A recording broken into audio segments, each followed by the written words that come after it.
મિત્રો, ભારતીય શેર બજારમાં સતત ઘટાડો અને યુએસ માર્કેટમાં સારો એવો ઉછાળો, આ વસ્તુ આપણે પાછલા થોડા દિવસોથી જોતા આવ્યા છીએ. પણ આની પાછળના કારણો શું છે અને નિફ્ટી હજુ કેટલું નીચે આવી શકે છે, આવા ઘણા બધા સવાલો મિત્રોના છે. તો આ વસ્તુને આજે આપણે થોડું ટેકનિકલી ચાર્ટ પર સમજીએ.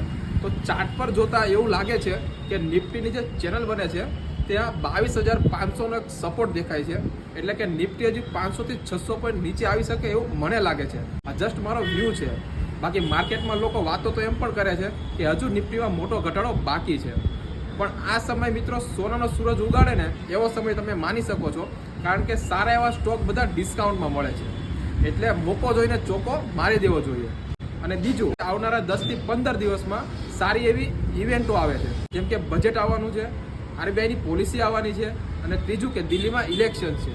એટલે માર્કેટ ખૂબ જ વોલેટાઇલ રહી શકે છે. બાકી તમને શું લાગે છે તે કમેન્ટ કરીને જણાવી શકો છો. તો આ વસ્તુને ધ્યાનમાં રાખીને કામ કરવું.